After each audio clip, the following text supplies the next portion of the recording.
네, 7월 27일 토론의 즐거움 시작하겠습니다. 저희가 북토크도 하고 최소한의 시민을 여러 곳에 알리는 그런 행사들을 하다 보니까 본 토론을 오랜만에 3주 만에 하게 됐는데요.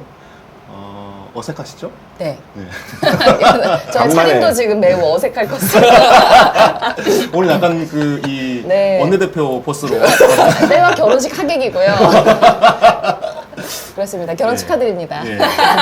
머리 스타일은 어떻게 하시다가 이렇게 변신을 시도하셨나요? 언제나 가던 이제 미용실에서 선생님이 이제 원외 정치인이 되었으니 좀 더 자유롭게 약간 스타일을 가져도 되지 원내대표 않느냐. 스타일로. 하지만 원내대표 스타일 맞으실 줄 몰랐어요. 첫날은 밥 딜런이었습니다. 너무 잘 어울리세요. 네, 잘 어울리는 머리를 하고 오셨습니다. 저희 오늘 토론 주제가 약간 좀 먼 나라 얘기라서 예, 약간 좀 고민스러운 대한민국 제목이긴 한데. 최고의 우방한테 먼 나라라고 얘기하면 인파들이 섭섭해하실 것 같아요. 네, 예, 뭐 드디어 바이든이 날리면이 돼서 유튜브에서 미국, 중국 얘기가 잘 먹히거든요. 그렇군요. 네, 오, 많은- 왜 그렇지, 그건? 어? 왜 그렇지, 그건? 힘센 나라니까. 그- 미국은 중국은 깔려고. 그런 것도 있지만 제가 보기엔 미국과 중국의 어떤 이슈들이 증시 상황이랑 엄청 연동되기 때문에 아. 네, 주가 상황을 체크하기 위한 그 아, 전략적인 그쵸. 시청이라고 보고 그쵸. 있습니다. 네, 그런 상황들이 꽤 많아요. 3프로 TV가 인기가 많은 것도 다 그런 이유입니다. 맞습니다.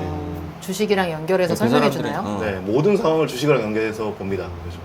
기대주 이거 민주주의에 유망주인 대한 거다. 관심이 아니죠, 사실은. 네. 아, 그래서 그 중동 시리즈들이 인기가 그렇게 많았던 것도. 맞아요. 그건 확실히 네, 다 주식이에요. 네. 아, 저는 그게 좀 이해가 안 됐거든요. 음.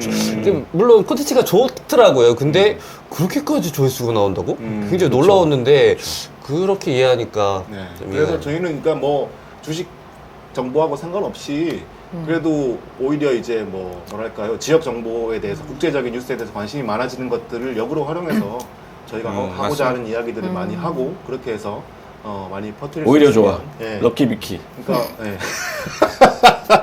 네. 뉴스에 대한 이야기를 할 수 있는 자리가 더 있다는 생각으로 저희 토론을 하면 좋을 것 같습니다. 오늘 토론은 미국 대선 이야기예요. 미국 대선이 지금 거의 한국의 어떤 그런 정치 상황을 보는 것처럼 대단히 역동적으로 다이내믹하게 지금 진행이 되고 있거든요. 그러니까 뭐 도널드 트럼프 전 대통령이 뭐 피살 위협을 넘기는 상황에 왜 그 AP 뉴스에 찍힌 사진 보였죠? 뭐 이렇게 주먹 들고 이제 파이트 외치고 있는 성적이 배경으로 한 사진. 한결만 안 쓴 그 사진. 네, 한겨레 쓰지 않았습니다.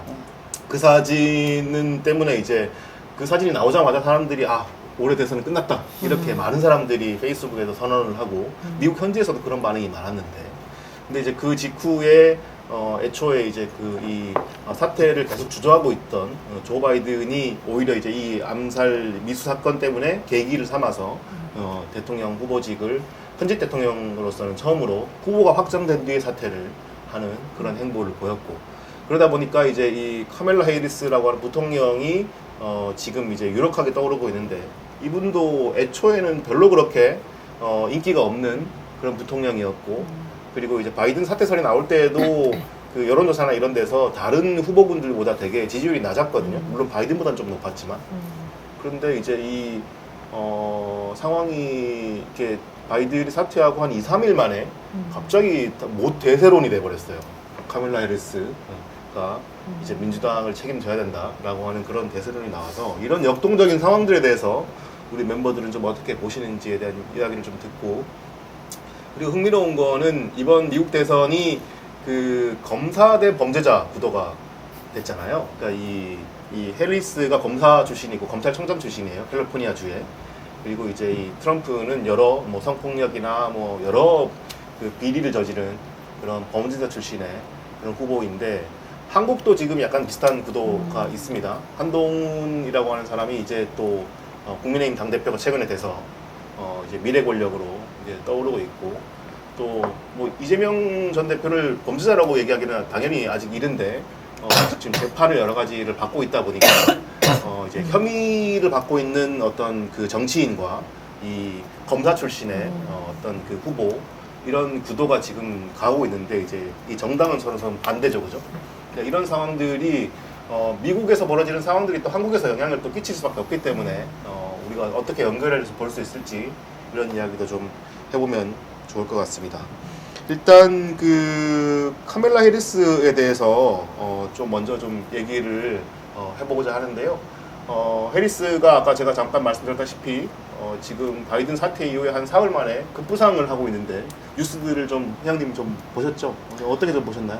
봤죠. 근데 사실 카밀라 해리스라는 정치인 자체에 대해서 막 아주 잘 알고 있지는 못하고 네. 또 이제 해리스가 뭔가 바이든의 어떤 대체제랄까 바이든보다 나은 후보라는 평가를 못 받았던 것도 부통령 때 무난했지만 또 특별히 한 것도 없다 이런 평가가 더 많았던 걸로 기억을 하거든요. 네네네. 근데 진짜 최근 며칠 안에 이제 해리스가 지명이 되면서 다들 약간 우려를 했었는데 좀 운 좋은 일들이 일어나기도 하고 그리고 실제로 연설을 되게 잘 해가지고 분위기를 엄청 확 반전시켰다라고 하는 여론은 좀 봤던 것 같아요. 네네네. 그 되게 MG, 소위 MG? 혹은 MG 더 이후인가요? 그런 되게 팝 아티스트가 카멜라 이즈 브렛이라고 하는 그 트윗을 딱 작성을 하고 그 브렛이라고 하는 거는 그 아티스트의 되게 중요한 되게 핫한 사람에 대한 개념인데 이제 그 이미지 메이킹이 이 카멜라 해리스가 가지고 있었던 이미지의 어떤 부정적인 점, 부자연스러운 점을 오히려 약간 매력 포인트 밈으로 만들어주는 이제 이런 효과를 가져와서 사실 한국 정치도 그렇지만 이제 미국 정치든 어느 나라 정치든 그 사회의 청년들이 열광하기 시작하면 약간 에너지가 붙는 느낌이 좀 네. 있다고 생각하거든요. 근데 해리스의 경우에도 단시간 안에 이렇게 올라온 거 그런 종류의 행운이 작용하지 않았나라는 해석을 받습니다. 젊은 층한테 지지를 받고 있는 건가요? 네. 지금? 근데 이게 바이든이 원체 이제 그 나이가 많은 후보이고 그리고 이제 어쨌든 올드한 이미지가 강하고 또 특히나 TV 토론에서 이제 완전히 망했잖아요. 이제 뭐 TV 토론 화면을 보면 4년 전에 토론하고 완전히 다른 바이든의 모습을 볼 수 있거든요. 계속 말을 버벅버벅대고 뭐 기억이 잘 안 나는 모습도 보이고 진짜 큰 거의- 실수도 많이 했죠. 네, 완전히 실수를 많이 해서 한국이었으면 더 심하게 사퇴 여론이 나오지 않았을까?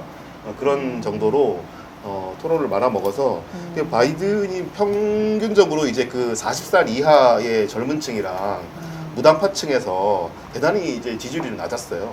근데 이제 그리고 또 2020년 대선 이후에 이제 그 투표에 참여하지 않은 유권층 거기에서도 좀 되게 지지율이 낮았는데 해리스는 이제 그런 지지를 좀 흡수하고 있는 그래서 어떻게 보면은 한국 선거도 마찬가지지만 양당제 선거에서는 중요한 건 결국은 약간 더 이 평소에 투표를 잘 하지 않으려고 하는 약간 부동층 그리고 뭐 중도층 뭐 이런 사람들이 어떻게 움직이느냐가 되게 관건이 되는데 또 이제 청년층들이 또 투표율이 낮으니까 청년층들도 뭐 미국도 마찬가지거든요 한국이랑 그러니까 그런 상황에서 지금 말씀하신 것처럼 이제 밈이 생기고 뭔가 좀 이제 이게 온라인이 뜨거우니까 투표하러 가봐야 되나 이런 생각들이 이제 조금씩 나오는 것 같은 그런 분위기여서 약간 대세론이 형성되고 있는 그런 상황인 것 같습니다.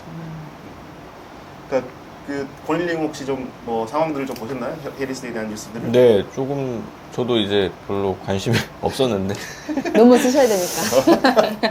논문 빼고 모든 게 관심이 있는데 미국 정치에는 별로 관심이 없어서 사실은 민주당과 공화당이 저는 별 차이가 없고 대외 정책을 제외하고는 특히 대외 정책에 있어서는 민주당이 훨씬 더 보수적인 측면도 분명히 있고요. 맞아요. 경제 정책에 있어서는 공화당과 민주당이 사실상 아무 차이가 없고 그런 면에서는 한국이랑 되게 비슷한 면이 있죠. 그래서 누가 되든 솔직히 얘기해서 별로 그렇게 중요하다고 생각하지 않지만 또 많은 분들이 트럼프는 절대 안 된다. 한국 사람들이 그렇게 얘기하시는 분들이 되게 많더라고요. 특히 페이스북에 보면 마치 자기 일처럼 마치 윤석열을 반대하듯이 트럼프를 반대하고 카멜라 해리스가 되어야 된다. 아니면 바이든이 후보이던 시절에도 바이든이 돼야 된다. 그래도 그런 식의 말씀을 하시는 분들이 많았는데 저는 그런 마음은 이해를 하겠는데 그게 사실은 무슨 큰 차이가 있는지 잘 모르겠어요. 이게 사실 민주당과 공화당의 차이라는 것이 한국 입장에서 본다면 큰 차이가 없고 어떤 면에서는 트럼프 시절에 한국의 그 남북 관계라든가 이런 부분들이 훨씬 더 진전됐던 부분들이 물론 다시 되돌아갔지만 문재인 대통령 시절에 그 정상회담을 하게 되고 어쨌든 해빙 무드가 있었잖아요. 그런 부분들에 있어서는 오히려 공화당이 나을 수도 있는데 민주당의 어떤 일희일비하는 그런 진보 세력들의 모습들을 보면서 좀 우습다는 생각을 했어요. 그럼에도 불구하고 또 우리가 트럼프가 될 것이냐 아니냐를 신경을 써야 될 부분들은 뭐냐면 트럼프가 된다면 아무래도 이제 변화 가능성이 높아진다. 반면에 바이든이나 해리스가 될 경우에는 어쨌든 미국이 지금 쇠락하고 있는 팍스 아메리카나가 쇠락하고 있는 과정이긴 하지만 그래도 미국의 안정을 추구할 것이다라는 생각이 들어요. 그러니까 네. 민주당 입장에서 본다면. 그래서 과거와 같은 뭐 좌파나 우파, 진보나 보수의 구도로 볼 것이 아니라 변화나 급격한 변화인 것이냐 아니면 안정적인 국정인 것이냐로 봤을 때 좀 해리스의 민주당 쪽이 좀 더 낫지 않나라고 판단할 수는 있겠다는 생각이 듭니다. 다만 저는 트럼프의 공화당이냐 뭐 해리스의 민주당이냐가 그렇게까지 급격하게 한국 뭐 사회 변화를 뭐 만들어낸다든가 아니면 세계의 어떤 질서를 재편한다든가 하는 그런 일들은 일어나기 어렵다라는 점. 그래서 과대평가는 하지 말았으면 하는 생각이 있습니다. 네. 주식님은 좀 어떻게 보시나요? 이렇게 전체적으로 지금 미국 대선 구도에 대한 총평을 한번 시작하고 저희가 그 세부적인 질문들을 들어가 볼 것 같은데요. 네. 요 며칠 해리스 현상 같은 게 일어난다고 뉴스들을 봤는데, 전 약간 이 억텐 같아요. 그러니까 억지 텐션. 실제로 그런 사람이어서 일어난 현상이라기보다는 실제로 그런 사람은 아닌 것 같더라고요. 그 밈 같은 것들을 좀 봤는데, 우리가 알지 못했던, 미국 사람들이 원래 알지 못했던 해리스의 숨겨진 모습을 갑자기 이렇게 뭔가 포장해서 짠 보여준 것이 아니라, 실제로 그렇지 않은데, 좀 과장해서, 약간 그 해리스라는 사람이 뭐 연설을 잘한다는 평도 있지만, 그보다는 대체로 약간 좀 상황이 안 맞는 이야기를 한다든지, 그래서 약간 좀 맞아요. 억지스러운 그런 모습으로, 그래서 그렇게 좀 약간 좀 이상한 캐릭터로 좀 인식이 됐던 사람이더라고요. 그랬죠. 근데 맞아요. 그런 이상함을 가지고 약간 애매한 밈 같은 것들 만들어서 이게 터진 거는 약간 그 뭐 두 가지 대조 효과 때문이겠죠. 그러니까 이 바이든 보다가 이 사람을 보니 이것마저도 너무 그 신선하고 정말 열광할 수 있죠. 저는 그 심정은 충분히 이해가 되는데 그 밈 자체가 그렇게 설득력 있는 밈인가? 그래서 이게 지속력이나 어떤 뭐 더 큰 확장성이 있어 보이지는 않는 것 같아요. 그 밈이라고 하는 게 이제 해리스가 말을 잘한다 뭐 이런 내용인가요? 어떤 내용들인가요? 그러니까 약간 무슨 뭐 말을 잘하고 그러니까 무슨 코코넛 관련해서 뭐 그 약간 코코넛 관련해서 무슨 어록 같은 게 있더라고요. 네네. 그러니까 약간 그 히스패닉계 사람들에게 그러니까 그런 사람들이 이제 좀 무식하고 뭐 멍청하고 이런 그 뭐 인종적 그런 시선들이 있잖아요. 그러니까 네네. 약간 그거를 이제 거기에 그걸 약간 희화시키는 말로 코코넛이 뭐 갑자기 뭐 떨어지진 않는다 뭐 이런 약간 아기 낳는 거에 대해서 그렇게. 아 그런가요? 네. 그거는 제가 그러면은 그 두 개가 매치가 잘 안 된 것 같은데 그러니까 약간 맞나요? 편집. 편집해주세요. 아무튼 그 질문에 대해 그 뭐였죠? 아 그러니까 그 밈들이 약간 되게 썰렁한. 그러니까 뭐 호탕한 여성 이런 느낌으로 막 밈이 나왔어요. 네, 네. 멋지고 호탕하고 뭐 유쾌하고 이런데 실제로 그런 사람은 아니었다. 음. 그래서 이거는 약간 억텐스러운 면이 있다. 뭐 이렇게 봤습니다. 캐릭터 평가를 하자면 아까 저는 이제 캐릭터에 대해 얘기는 안 했는데 캐릭터가 좀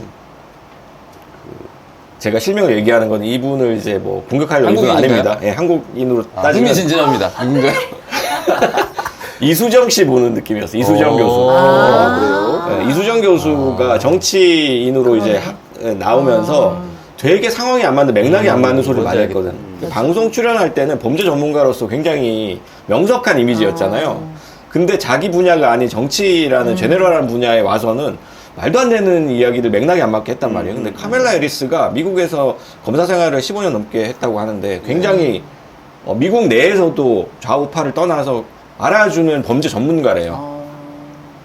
그러니까 남자 여자를 떠나서 그냥 범죄와 관련되어 있는 굉장히 전문성을 인정받는 검사였는데 이 사람이 정치에 뛰어들면서 이상한 실수를 많이 했대요. 그러니까 예컨대 뭐 무슨 과테말라에 순방을 갔는데 과테말라 이민자들이 미국에 오고 싶어 한다라는 이야기를 되게 우호적인 분위기에서 뭐 좀 얘기를 했는데 거기에 대고 미국 오지 마라. 맞아요. 국경에서 막을 것이다. 이런 식의 강경한 얘기를 해가지고 공화당 사람이 할 법한 트럼프가 할 법한 얘기를 갑자기 저 자리에서 한다고 하는 이야기도 했었고 또 그 팔레스타인과 관련된 어떤 이야기를 해야 되는데 기자회견 자리에서 팔레스타인 얘기를 할 때 갑자기 엄청나게 웃으며 폭소를 터뜨리면서 팔레스타인 상황을 브리핑하기 직전에 웃으면서 그 분위기를 썰렁하게 만들었던 그러니까 사실은 애티튜드에 문제가 있고 문제가 애티튜드의 문제가 여기서 나오는군요. 아니더라도 상황 기재와 판단이 해도. 그러니까 정치적인 상황 판단 순발력 있는 스타일이 전혀 아니다라는 거예요. 분위기 파악을 못한 속된 말로 눈치가 없다. 넌신다. 그런 스타일인 것 같아요. 예, 예. 그 눈치가 없는 걸 떠나서 공화당 스타일인 건 아니에요? 그거 같이 제가 봤을 때는 그 가치 지향이 그 굉장히 보수에 가깝습니다. 검사 어떤 면에서는 출신이라. 검사 출신이어서 그런 것도 있고 사실상 저는 그러니까 보수 정치인들이랑 큰 차이를 못 느꼈어요. 그러니까 뭐 예컨대 뭐 정체성 정치와 관련해서는 확실히 민주당 성향의 진보성을 드러내거든요. 퀴어라든가 이런 문제에 있어서는. 근데 나머지 모든 이슈, 그러니까 특히 이민자 문제나 이런 문제에서는 굉장히 보수적이다라는 느낌을 많이 받았습니다. 이수정 씨도 페미니스트라고 해 본인. 맞아. 국힘 가서 그 방송 페미니스트라고. 제가 실례인가. 갑자기 사담을 하시는다. 사담을. 아니, 표정이 너무 뭔가 한마디를 해주고 싶어서 표정이었습니다. 아유, 이런 방송 좋아요. 재밌네. 네. 아니, 그러니까 이게 이제 검사 출신이기도 하고 기본적으로 이제 이 범죄를 이제 잘 그 통제하는 그런 이 검찰총장의 그 이미지로서 정치권에 입문한 사람이기도 하니까. 근데 이제 이분의 이제 가장 장점은 본인의 정체성이죠. 이제 아무래도 이제 이게 아버지하고 어머니가 다 이제 이민자 출신들이고, 그렇죠. 이제 아버지가 그 아프리카계 자메이카인 그 출신이고, 그리고 이제 어머니는 인도인 출신이라고 해요. 그렇게 해서 이제 그 사이에 태어났고, 그러면서 이제 아버지 어머니가 이혼을 하고 어머니가 혼자 이제 이 아이를 길렀는데, 해리스에게는 계속 이제 흑인의 정체성을 강조하면서 대학도 이제 흑인들이 가는 되게 유명한 대학에 이제 가서 공부를 했고, 하워드 대학교 왔죠. 네네네. 네. 그러다 보니까 이 흑인 정체성, 그리고 이제 여성이고 뭐 이런 부분에 대해서 이제 가지고 있는 정체성적인 여러 측면에서의 어떤 소수자성, 이런 부분이 상당히 이제 부각될 수 있는 후보이고, 바이든은 또 그렇지 않잖아요. 뭐 백인 남성의 완전 엘리트 정치인이고, 뭐 최연소 상원의원부터 시작해서 이제 오랫동안 해왔던 사람이다 보니까 아무래도 이제 미국 사회가 점점 더 이제 믹싱이 되고는 그런 상황에서 바이든보다는 조금 더 이제 정체성적으로 유리한 그런 구도를 가진 건 사실이고, 그게 또 상대방 지금 후보가 또 트럼프, 또 백인, 엘리트, 부자, 뭐 이런 정치인에다가 또 이제 아주 그 이 이민자에 대해서 혐오 발언을 쏟아내는 이런 사람이다 보니까 그 이 해리스가 가지고 있는 그 이민자에 대한 정책적인 어떤 그런 거하고 떠나서 일단 기본적으로 정체성 측면에서 아주 이렇게 우호적인 그런 반응들을 얻고 있는 것 같아요. 그러다 보니까 이제 이게 대세나 구도 이런 것들이 본인이 가진 정책하고 별개로 확 사람들이 분위기를 띄우기 시작하면 이게 이상하게 흘러가는 측면들이 있습니다. 그런 측면에서 현재로서는 대세를 탄 건 맞는 것 같은데, 주식님이 말씀하신 것처럼 이게 억텐이 이어서 짧게 갈 것인지 아니면 11월까지 계속 이어질 것인지, 이거는 조금 더 우리가 지켜봐야 되지 않을까, 그런 생각입니다.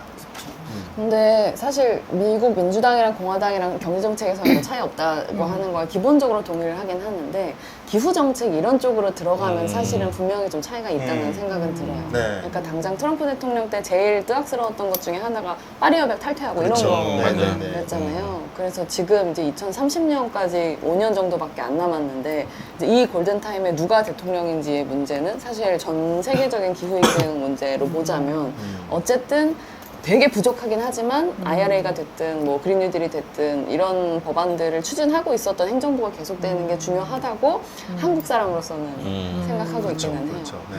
근데 저는 약간 좌익 소화병적 관점에서 본다면 오히려 그런 트럼프가 기후 악당으로서 명확하게 정체성을 드러낼수록 기후 정치를 하는 사람 입장에서 싸우기가 더 편해지는 게 아닌가 하는 생각도 해봅니다. 그러니까 그런 민주당이 부분은, 내세우는 기후 정치라는 것이 사실은 미국이 엄청나게 많은 그 에너지를 소비하는 국가이기도 하고, 인당 에너지 소비도 마찬가지고, 맞아. 탄소 배출 역시도 마찬가지인데, 그 부분에 대해서 뭔가 세탁을 할 뿐이지 그것을 되돌리려고 극적인 노력을 기울였다고 생각하지 않거든요. 민주당 정권일 때도.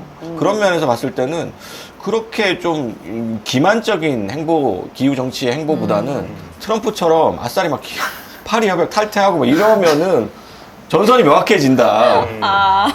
그런 좌익 소화병적인 관점이 명확해졌으면 좋겠고. 가능하다. 네, 저는 이제 제가 그런 생각하는 건 아니고요. 네. 아니, 마지막에 피해 가시는데?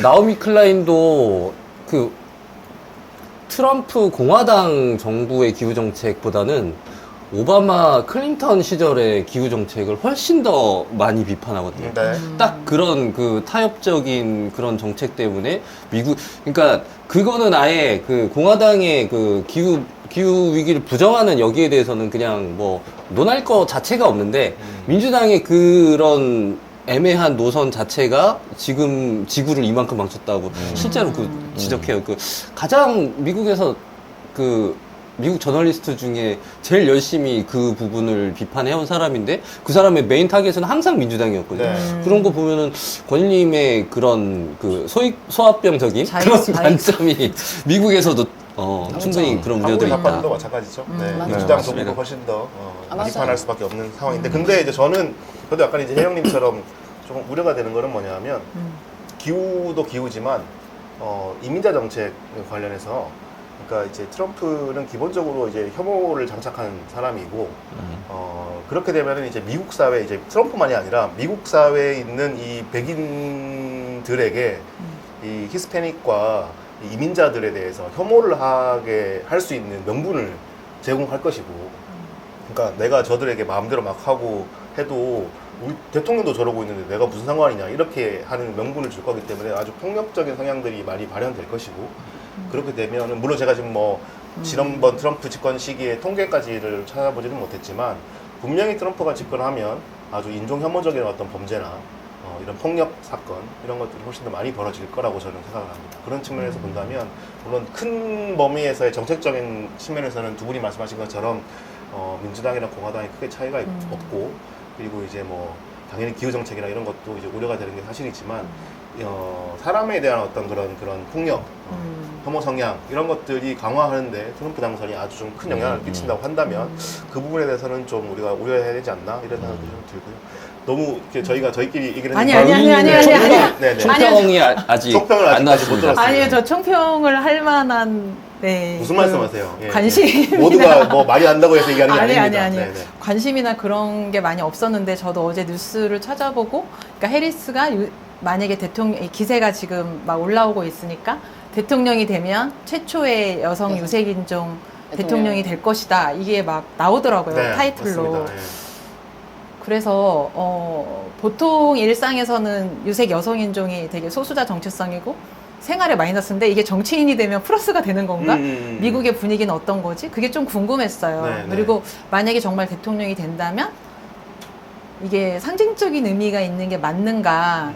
왜냐하면 우리가 이제 그 박근혜 대통령 됐을 때도 최초의 여성 대통령이었지만 그 여성이라는 정체성은 되게 좀 상징적인 의미 외에는 없었잖아요. 네. 그러니까 명예 남성으로서의 정체성이 더 컸고, 그래서 그런 걸 좀 알아보고 싶다, 이런 관심을 좀 가져보게 되는. 네, 네. 그러니까 이분이 그 지표, 겉으로 보이는 표지, 예, 이게 여성이고 유색인종이라는 것이 그 실질적인 소수자들과의 그 삶과의 연대나 이런 게 얼마나 밀접하게 있고 정말 약자들의 대변인이 될 수 있는지.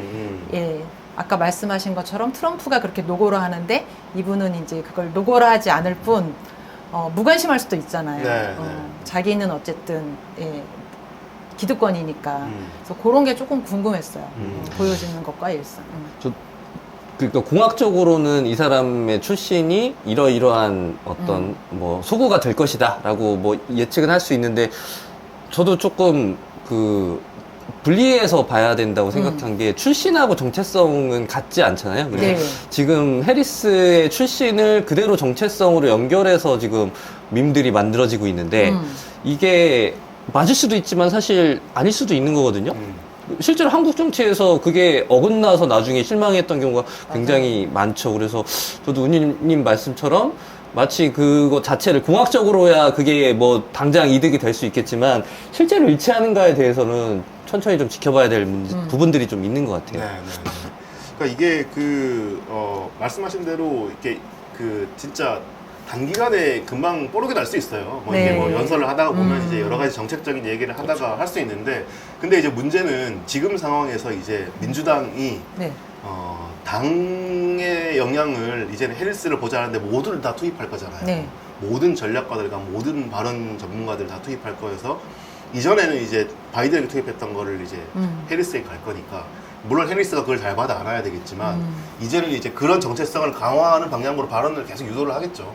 그런 측면에서 본다면 민주당이 왜냐하면 민주당이 이제 해리스 아니면 끝나거든요. 공화당이 집권하면 이제 모든 게 망가지니까 이게 양당 정치가 가지고 있는 어떤 한계인 것 같기도 하고. 근데 이제 해리스가 가지고 있는 말씀하신 그런 정체성의 장점들을 이전에 했던 발언들을 다 삭제할 거고 그 삭제한다는 거는 지운다는 게 아니라 그 뒤덮을 만한 이제 발언들을 계속 내겠죠. 그래서 이제 구도 자체가 이제 그렇게 형성됐으면 그걸 강화하는 방향으로 계속 이제 만들어갈 거기 때문에 그 이미지 자체가 그렇게 쉽게 흐트러질까 이런 생각들은 좀 들긴 합니다. 왜냐하면 기간이 얼마 안 남았어요 대선까지. 11월이니까. 개인적인 의문은 지금 미국의 청년 세대들 생각이 좀 궁금하긴 해요. 그래서 저도 좀 외신들 찾아봤는데 그 부분에 대해서 나와 있는 기사가 의외로 별로 없더라고요. 네. 앞으로 나올 수는 있는데 실제로 지지율이 좀 올라가고 있다고 하는데 바이든에 비해서는 훨씬 실제로 그러니까 미국의 샌더스 이후에 나타난 좌파 청년 세대들, 그러니까 의원으로 치면 이제 오카시오 코르테스 성향에 가까운 민주당 지지자들 그리고 네. 민주당 바깥에 있는 좌파 청년 세대들이 그러니까 소위 말하는 민주당 바깥과 민주당 좌파를 포괄하는 그 미국의 청년 세대들 집단들이 있는데 있죠. 네. 포스트 샌더스 세대들이 있는데 그 세대가 이 해리스를 어떻게 생각하는지 해리스에 대한 판단이 어떤지 그게 저는 되게 궁금해요. 그러니까 사실 정체성 정치는 이미 저는 오바마를 겪어봤기 때문에 미국 사람들도 안다고 생각하거든요. 네. 그래서 그 오바마에 대한 실망이 샌더스에 대한 열광으로 나타났다고 생각하거든요.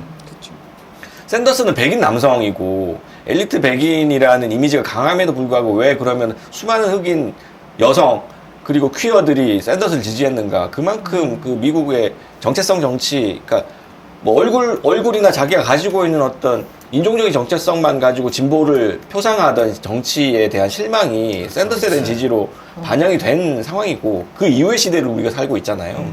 그런 면에서 봤을 때 이미 우리는 포스트 오바마 시대이고 그 인종적 정체성 혹은 젠더적 정체성만으로 정치의 어떤 진보성을 드러내는 시기는 지났다. 그러면 그 이후에 플러스 알파가 있는데 그 부분을 무엇으로 해리스가 채울 수 있을 것이냐 아니면 채우지 못한다면 또 어떻게 할 것이냐 이런 부분들이 저는 개인적으로 궁금하더라고요. 네.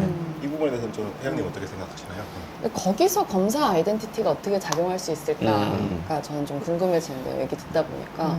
그러니까 지금 그 해리스 지난 연설에서도 언급됐던 이슈 중에 하나가 이제 낙태 이슈가 있었잖아요. 네, 네. 그건 사실은 이제 여성으로서의 정체성과 이제 검사로서의 정체성 그리고 트럼프와의 적대 아무튼 대척점에 있는 정치인이자 정의를 구현하는 이제 인물로서의 포지셔닝이 가능한 이제 그리고 실제로 너무 많은 여성들의 삶이 달려있는 문제이기도 하기 때문에 이제 그런 점을 잘 포착하고 있다고는 생각을 하고 이제 근데 이제 검사 정치가 미국의 해리스를 통한 검사 정치의 이미지와 지금 우리가 알고 있는 약간 윤석열 한동훈 계열의 이제 검사 정치의 이미지는 상당히 좀 많이 다른 다르죠. 많이 결에 다르죠. 있다고 생각하기 때문에 그러니까 오바마식 정체성 정치에 대한 환멸은 있지만 트럼프식 정체성 정치 저는 이제 정체성 정치의 거울이기 때문에 그거야말로 굉장히 어떤 종류의 정체성 정치라고 보는데 그걸 통해서 무너지는 사회 정의에 대해서 사람들이 신물이 났을 거라고 생각하거든요.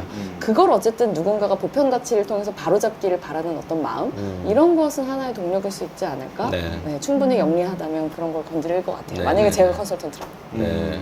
맞아요. 그러니까 결국은 해리스가 얼마만큼 이 민주당의 역량을 본인의 것으로 빠른 시간 내에 흡수해서 그것을 학습을 하느냐 네. 그게 관건인 것 같습니다. 네.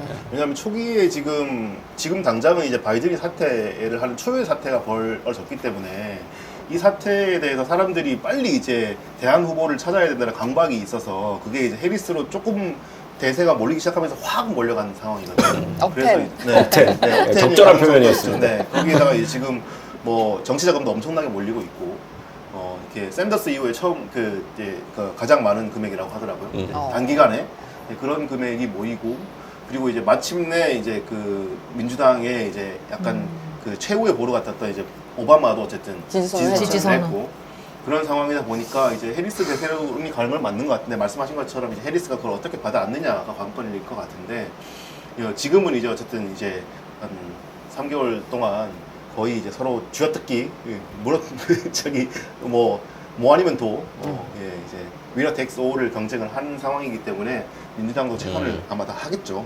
그런 상황이 될 거고. 저 재훈님한테 궁금한 게 있는데요. 네. 그러니까 사실 미국 대선인데 네. 한국에서 이 미국 대선 얘기를 왜 이렇게 진지하게 하는가라는 측면에서 조금 얘기를 들어보고 싶은데 네. 당연히 이제 그 특히나 지금처럼 뭐 신냉전이 도래했다고 얘기하는 게 이제 이상하지 않게 된 상황에서 그런 가장 강대국 중에 하나인 미국의 권력의 향방을 얘기하는 건 맞긴 한데 네. 한국의 언론들이 이걸 어떤 방식으로 다루고 있다고 생각하시는지 저는 그게 좀 궁금해요. 그러니까 실제로 시민들이 이 이슈를 다룰 때 중요하게 읽고 있다고 생각하시는지 내지는 이제 우리는 지금 캐릭터 분석이나 이런 얘기를 하긴 했지만 네. 우리 입장에서 진짜 중요한 건 정책들이잖아요. 그렇죠. 네. 누가 되느냐에 따라서 어떻게 바뀔 건가 이제 이런 종류의 심도 있는 어떤 기사들을 좀 준비하는 분위기인가요? 어떤가요? 아니죠. 예, 보통 아까 이제 오기 전에 네. 이 토론 시작하기 전에 이 은유님도 말씀을 하셨는데 이제 물론 좋은 기사도 많이 있습니다. 근데 이제 대부분의 기사들이 지금 현재 어떤 스펙타클한 장면들을 중심으로 네, 뭐 이런 거. 예. 그리고 관련주 변동 상황 이런 아, 기사가 많더라고요. 저 네, 어저께 네, 진짜 찾아봤더니 많아요. 네, 관련주 그래서 변동 상황 진짜 많아요. 해리스가 되면 무슨 주가 이 사람이 무슨 주장을 했기 때문에 무슨 주가 우세다 막 이런 게 많아서 이게 뭐지? 그러니까 공부를 이제 하고 싶었는데 할 수 없는? 미국 정치의 특징 같기도 한데 이렇게 미국 정치가 대단히 정책적으로 싸움을 막 강하게 하지도 않고 한국도 마찬가지지만 그거를 부각하지 않는 것 같고 대부분의 한국의 외신 기사들은 이제 외국의 뉴스들을 그대로 이제 가져와서 쓰는 경향이 많잖아요.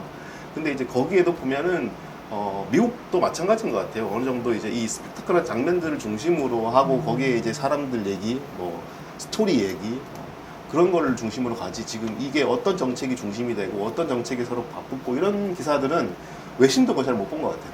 그런 그렇죠. 측면이다 보니 근데 제가 기후 프로그램 이제 준비하고 있잖아요. 네. 그래서 이제 그 기후 쪽 외신을 요즘 많이 보고 있는데 페리스가 되면은 이제 기후 정책 어떻게 바뀌나 이런 것들은 주요 외신은 다 다뤘거든요. 네네네네. 네, 그래서 우리도 빨리 이거 다뤄야 되는데 하면서 막 보고 있는데 근데 그걸 받아 쓴 언론들은 또 많지 않아요.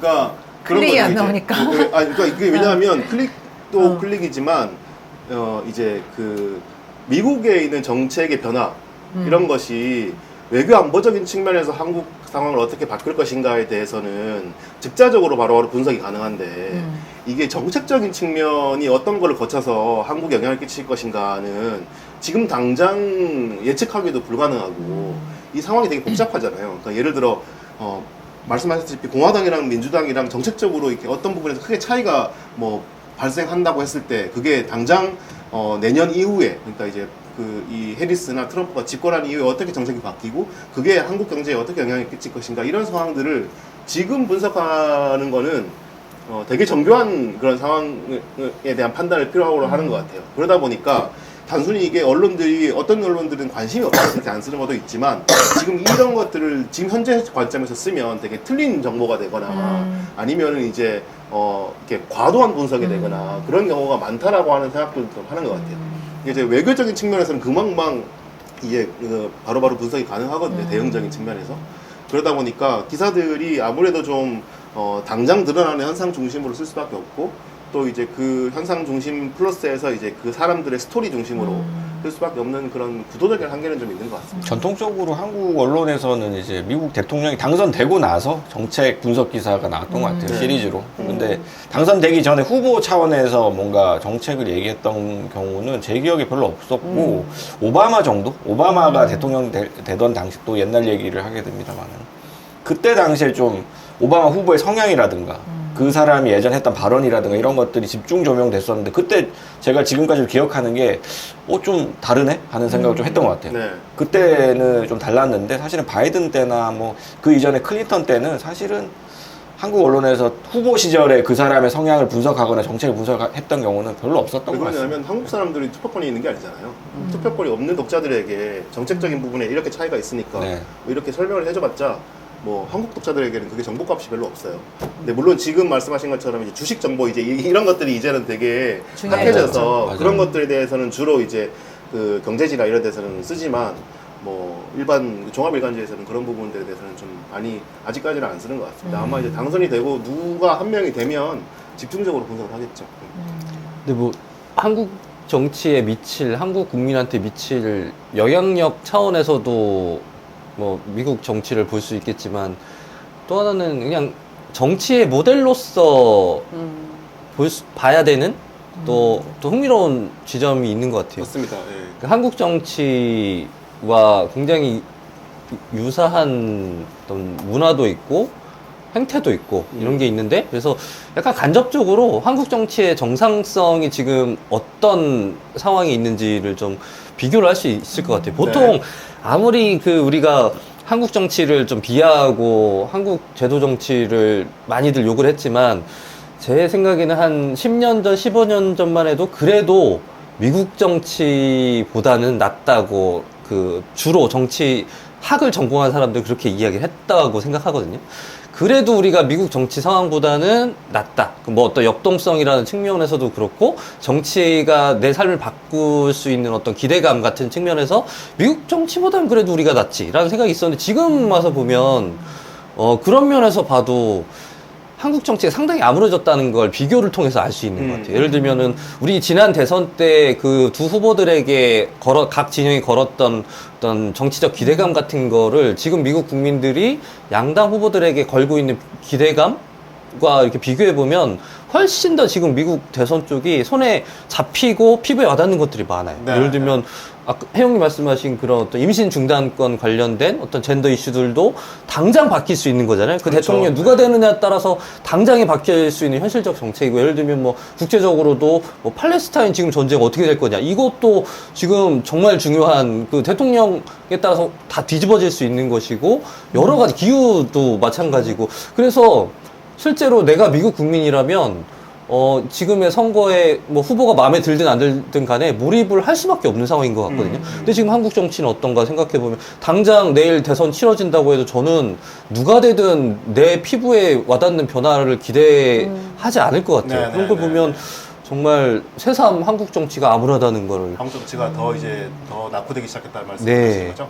네. 예를 들면 뭐 여러 가지 그 정치에 영향을 미친 요소 중에 뭐 팬덤 정치도 있고 정체성 정치도 있고 뭐 인물 중심 정치도 있고 되게 유사한 게 많은데 지금 보면은 그 거의 대부분의 요소에서 한국 정치가 더 미국 정치보다 낙후돼 있다는 게 지금 발견되는 것 같아요. 네, 네. 왜 그렇게 됐다고 생각하세요? 궁금합니다. 그 사이에. 어떻게 된 걸까요 도대체? 어떻게 된 미국은 겁니까? 팬덤 정치가 없어요? 있죠. 미국도 있죠. 있죠. 있어요? 네, 네. 어떻게 왜 이렇게 아, 됐을까요? 궁금해서 미국은 사회학자. 궁금해서 저도 물어봤어요. 그게 왜 그러니까 이렇게 그 제가 참여정부 시절에 기자 생활하면서 참여정부가 되게 한심하다고 여겼던 순간들이 몇 순간이 있는데 그 중에 하나가 노무현 대통령과 참모들이 웨스트윙이라는 미국 정치 드라마를 너무나 좋아해서 서로 막 돌려본다는 얘기였어요. 그런 얘기 많이 했죠. 지금 저러고 있을 땐가 하는 생각을 했죠. 나는 그때 당시에 이제 일터에서 죽어나가는 노동자들 그 분향소를 찾아다니면서 취재를 하고 있었는데 손배가압류 문제로 사람들이 그렇게 많이 죽어나가는데 웨스트윙을 보면서 우리도 민주당처럼 멋지게 정치를 해야지 이런 소리나 하고 앉아있는 사람들 보면서 너무 한심하고 너무 화가 났거든요. 그 웨스트윙에서 나오는 그 미국 민주당의 정치, 엄청나게 미화된 정치, 미국의 정치 이상을 그대로 보여주는 어떤 굉장히 저는 그 신화적인 프로파간다죠. 프로파간다라고 생각을 하는데 그런 것들 보면서 우리도 저런 정치를 하고 싶다라고 생각하는 사람들의 뇌 속은 도대체 뭘로 되어 있는지 되게 궁금했어요. 한국과 미국은 전혀 다른 상황에 처해 있고 한국에서 해야 될 일들은 다른 곳에 있는데 미국에서의 소위 말하는 뭐 정체성과 관련된 여러 가지 정치들을 얘기를 하면서 한국도 그런 걸 해야 된다라는 식의 그게 되게 나이브하면서도 저 자리에 있는 사람들이 저런 생각을 하니까 정치가 안 되지라는 생각도 들었거든요. 근데 어느 순간 이제 주식님 말처럼 그 웨스트윙을 보던 사람들의 정치가 더 이제 웨스트윙보다 후져지고 미국 정치보다 후져지고 그 반대편에 있던 그 새누리당, 한나라당 그리고 지금 국힘 이런 사람들의 정치 역시도 그 시절보다도 훨씬 더 품격을 잃어버린 것 같아요. 최근 한 20년 사이에. 그래서 제가 이제 여쭤본 거죠. 왜 그렇게 되었는가? 저는 여러 이유들이 있겠지만 팬덤 정치도 하나의 이유일 것 같고요. 그러니까 정책에 대한 이야기들이 사라진 그 공백에는 결국은 정치 개인에 대한 팬덤이 있다. 그것을 적극적으로 이용한 사람들이 저는 문재인 대통령도 그랬었고 이재명 지금 당대표 역시도 마찬가지고 한동훈 씨나 뭐 지금 정치의 어떤 소위 말하는 중요한 플레이어들이 대부분 다 팬덤 정치를 의식을 하면서 적극적으로 그걸 활용하는 방식으로 정치를 하고 있지 정책을 고민한다거나 하다못해 저는 웨스트윙을 자신의 지향점으로 삼았던 그 시절이 더 어떤 면에서는 지금 더 그리워질 지경으로 정치가 나락에 추락을 했다고 생각을 해요. 그런 면에서 확실히 저도 주식님 말처럼 20년 사이 한국 정치가 너무 많이 퇴행했다. 그런데 그 이유는 한 가지로 축약할 수는 없고 그 중에 하나 저는 팬덤 정치라고 생각을 합니다. 네. 근데 트럼프도 팬덤 정치 아니에요? 팬덤 정치죠. 정치죠. 트럼프도 근데 퇴행이죠. 약간 한국의 팬덤 그러게 뭐가 다른 것 뭐가 같아. 어떤 차이가 있는지. 짜치다고요? 네. 어디가 짜쳐요? 어디가? 한국이? 미국보다? 한국보다 네, 네. 미국이 한국의 짜치다. 팬덤 정치가 뭔가 좀 한국이 더 맵다. 거기는 좀 맵잖아. 짜치다고. 아까 그 어디가 짜치다고요? 한국이. 한국이 짜치다고. 한국이 짜친다고요? 왜요? 어, 어떤 부분에서? 어떤 부분에 아직 개딸 맛을 못 봐갖가지고요. 아 그럼 트럼프 팬덤처럼 막 국회의사당 점령하고 막 그러니까 그렇게- 트럼프는 내 주변에 트럼프를 약간 싫어하지만 좋아하는 사람이 약간 늘어나는 듯한 느낌, 인상이 드는 게 네. 뭔가 너무 혐오적이고 너무 이제 그 반대쪽으로 가지 말아야 될 쪽으로 가고 있지만 뭔가 그 어떤 그 뭐야 카리스마가 있어요? 이념? 이념? 그러니까 이념이 아니라 뭐야? 정책 말고 더 큰 게 뭐냐? 세계관? 아니, 그거를 좀 제시한다고 해야 되나? 약간 아. 그런 측면의 정치. Make America Great Again. 좀 스케일이 크다. 근데 어. 국민의힘이나 이제 민주당 정치인들이 제시하는 것은 사실 상대방은 그냥 찍어 누르기 그쵸, 그쵸. 위한 어떤 조롱들이지 그게 정책을 제시한다고 재밌는 관점이네. 느껴지진 않아요. 저런 비슷한 얘기를 한 적이 있죠. 팬덤들도 그래요. 그냥 바라는 국민의힘 게. 싫어 막 이러면서 이제 민주당 그 이재명 좋아 막 이러고 트럼프를 지지해. 난 트럼프의 정치가 좋아. 약간 이런 느낌보다는 그러니까 저 비슷한 얘기를 슬라브의 지적이 예전에 트럼프 등장 이전에 한 적이 있어요. 그러니까 어떤 면에서는 트럼프를 예견하는 것 같이 들리기도 해요. 다시 읽어보면 슬라브의 지적이 그런 얘기를 했거든요. 히틀러는 독일인들에게 인지적인 지도를 제공했다. 하지만 지금 그런 걸 제공할 수 있는 정치인이 누가 있냐. 그러니까 히틀러라는 사람이 뭐 엄청나게 많은 유대인들 학살하고 이제 인류사에 남을 악인이잖아요. 근데 그럼에도 불구하고 히틀러는 한 사회의 정치가 나아가야 될 방향 큰 지도를 사람들한테 제시하는 능력이 있었다는 거예요. 근데 지금의 정치는 민주당이건 공화당이건 어떤 정당이건 간에 그런 방식으로 사람들한테 뭔가 지도를 제시하는 정치가 없다라는 거죠. 그러면 예전에 저는 아까 팬덤 정치 들으면서 생각나는 게 김대중도 엄청 팬이 있었잖아요. 근데 그게 맞아요. 팬덤 정치로 이름이 명명되지 않았을 뿐이지. 그때는 그런 말이 없었으니까. 네, 그러니까 뭐 예를 들면 김영삼 팬덤, 삼김, 맞아요. 뭐 네. 김대중 팬덤 그것과 지금의 그 뭐 이재명 팬덤이나 조국 팬덤의 그 차이도 차이. 그런 건가요? 이념의 지도나 우리 사회에 어떤 가야 할 상이 없이 저는 그런 부분도 그냥 있다고 개인의 봐요. 네. 뭐 그런 걸 네. 추앙하는 네, 실제로 그때 네. 팬덤과 지금 팬덤이 다르지 않을 수 있습니다. 네. 실제로는 네. 본질은 다르지 않을 수 있는데 어쨌든 그 사람들은 대의 명분이라는 걸 계속 끊임없이 얘기를 했거든요. 우리의 명분. 근데 그때는 이념의 시대였잖아요. 그렇죠. 군부 독재를 끝장내고 예. 무언가 가자 그쵸. 이런 슬로건이 가능했는데 지금은 이제 그 이념의 부재 시대에 네. 뭐가 이런 그 내걸 게 없는 그 건가? 지적이 얘기했던 것도 그런 거대 서사, 네. 어떤 거대한 가치가 사라진 시대에 예. 뭔가 그래도 그럼에도 불구하고 우리의 대의가 있어야 된다라고 얘기를 하기 위해서 이제 히틀러 얘기를 한 건데 그런 면에서 혜림님 말씀하신 것처럼 트럼프는 우리 아메리카가 위대해지기 위해서는 이렇게 돼야 된다라는 것을 말도 안 되는 이야기를 하면서 제시를 하는 거죠. 어떤 방식으로든. 근데 민주당이든 영국의 노동당이든 한국의 민주당이든 간에 현상을 유지하려고 할 뿐이지 무언가 우리가 이걸 바꾸고 새로운 방식으로 뭘 건설하자 새롭게 바뀌어야 된다라고 얘기하는 유력한 정치 세력이 사라지고 있다라는 거예요. 그쵸. 특히. 그러니까 한국에서는 그런 세력이 진보 정당 세력이었는데 지금은 다 없어졌죠.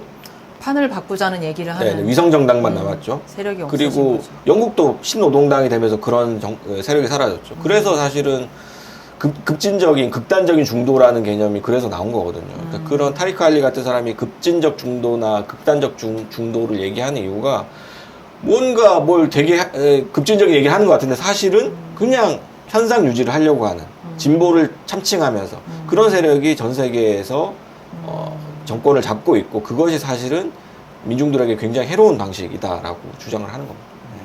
그러니까 흔히 말씀하신 그 이 큰 틀에서 그 트럼프가 대변하는 어떤 그런 가치관, 이게 이제 이번에 그 트럼프가 지명한 부통령 후보 그 제이디 벤스라고 하는 사람이 여러분들도 많이 잘 아시겠지만 힐빌리의 노래라고 하는 책을 쓰면서 이 러스트벨트의 쇠락한 공업지대에 사는 사람들의 이제 어떤 가난한 백인들, 그래서 이제 뭐 그 힐빌리라고 하는 자체가 멸칭이잖아요. 이제 그런 가난한 백인들에 대한 멸칭인데 자기가 힐빌리였고 힐빌리들이 어떻게 얼마나 참혹하게 살았는지에 대한 어떤 그런 회고담, 자서전이지만 회고담 같은 것들을 써서 이게 이제 지난 트럼프가 2016년에 당선될 때 그때 이제 힐빌리의 노래가 이제 많은 사람들이 왜 트럼프가 등장했지?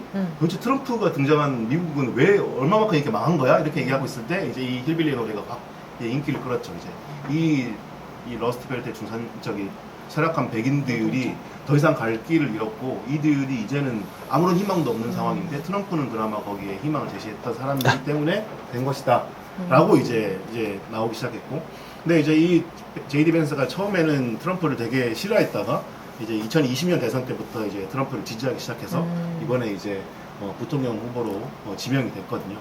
근데 이제 이 제이디 벤스가 여러 측면에서 트럼프를 보존할 수 있는 게 일단은 젊은 39살이기 때문에 되게 나이가 젊고, 그리고 이제 트럼프는 부자 출신의 이제 금수저인데 이제 다이아몬드 수저죠. 근데 이제 여기 제이디 벤스는 힐빌리 출신이고, 이런 여러 측면에서 이제 트럼프의 단점들을 보완할 수 있는 그런 이제 후보인데, 말씀하셨다시피 이제 트럼프가 큰 틀에서 이제 아메리카를 더 위대하게라고 하는 어떤 가치관과 세계관을 제시한다면 이 벤스는 그러니까 쇠락한 백인들, 이렇게 가난한 백인들의 정서를 대변하는 것들을 또 트럼프에게 지지시켜 줌으로 해서 이제 트럼프에게 계급성까지 보완해주는 그런 후보가 된 거죠. 천연우 씨가 생각나네.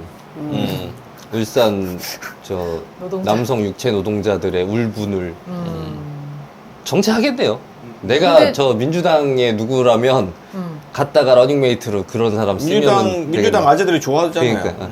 그게 약간 일종의 곤란한 이슈로부터의 어떤 면피 전략, 출구 전략 같은 거죠. 그러니까 어떤 약점을 보완하고 내가 난감한 질문이 왔을 때 나 대신 얘로 답할 수 있는 약간, 그러니까 천연우 씨가 문제라는 건 아니에요. 저는 그 천연우 씨가 썼던 그 대공장 육체 노동자들의 그런 이야기들, 이런 것들이 상대적으로 다뤄지지 않았고 한국 사회에서 필요한 담론이었다고 생각하는데, 이게 정치에서 활용되는 방식이 다분히 그 페미니즘에 대한, 안티페미니즘과 페미니즘에 대한 동시에 출구 전략으로 갑자기 정치에서 소환됐거든요. 근데 민주당이 어떤 상황이었냐면 갑자기 한국 정치를 삽입되게 돼서 죄송합니다. 자연스러웠습니다. 근데 그때 민주당이 그 이준석을 따라하자 열풍이 막 정치권에서 일어났을 때 민주당에서 막 사람들이 젊은 정치인들, 나이 든 정치인들은 왜 우리 당에는 이준석이 없냐? 왜 우리 당엔 이준석처럼 안티페미 하는 사람이 없어? 똘똘한 놈이 없어? 막 이럴 때 이제 뭐 김남국 같은 청년 정치인들이 그걸 이제 선점하려고 나도 있다. 이준석만 있는 게 아니고 우리 당에도 안티페미들이 있습니다. 막 이러면서 이제 이재명 시리얼 뭐 답해 못 나가게 하고 막 그때 막 그 의원 단톡방에서 막 그런 막 고성이 오가는 싸움이 있었죠. 페미니즘 해야 되냐 안 해야 되냐.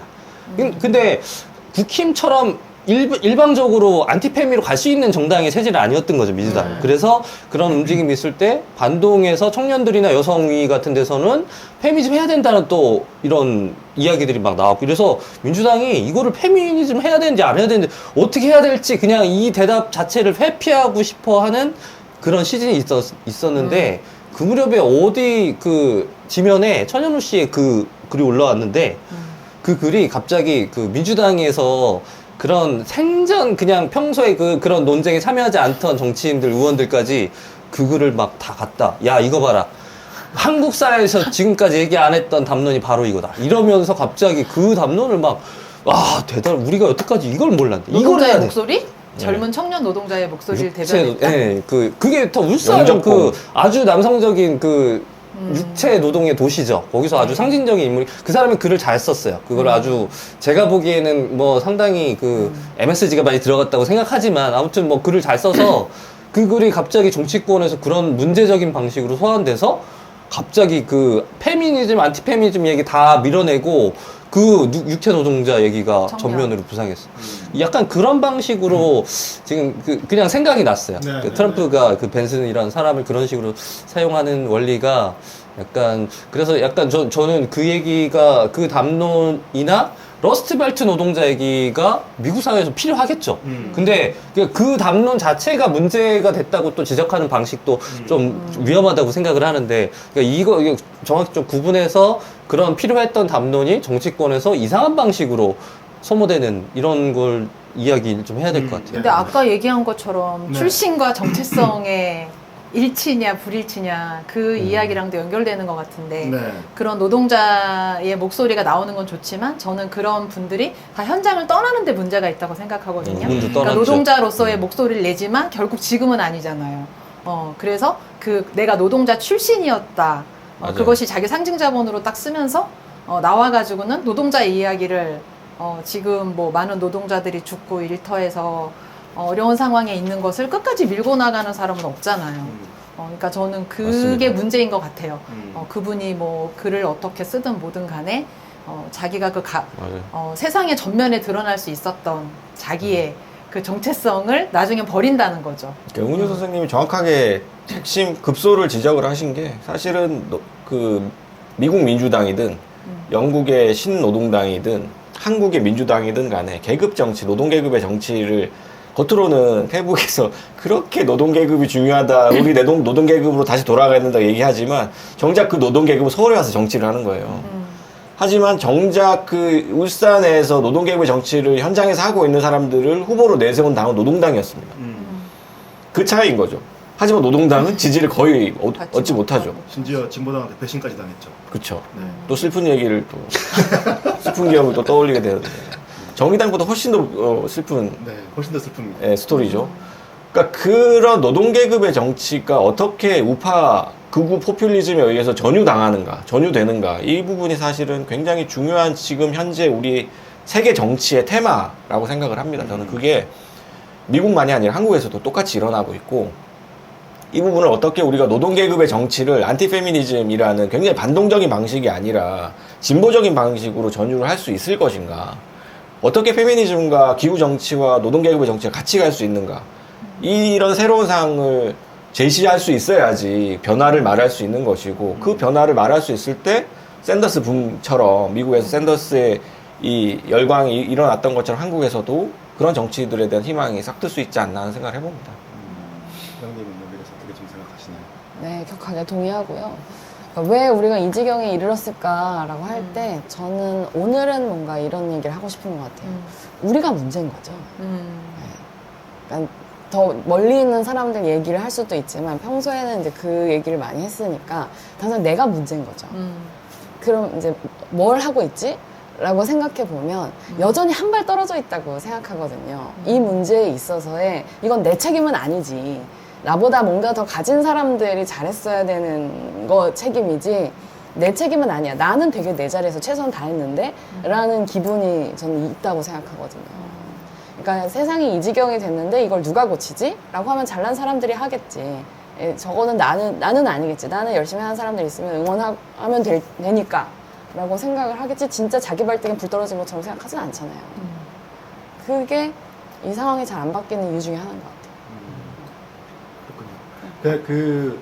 다시 약간 좀 그 혜림님의 질문, 원초적인 질문으로 돌아가서 지금 우리가 이제 좀 되게 세부적인 이야기들로 갔다가 다시 큰 틀에서 얘기를 한다면, 그러니까 트럼프처럼 세계관을 뒤흔들 만한 그런 그 정치 지형을 제시할 수 있는 정치라는 게 트럼프처럼 뭔가 어떤 특정한 대상들을 혐오하는 방식으로, 그래서 미국이라고 하는 위대한 미국을 다시 부활시키는 방식 말고, 그러니까 조금 더 우리가 나은 방식으로 그런 지향을 제시할 수 있는 방법들은 있을까요?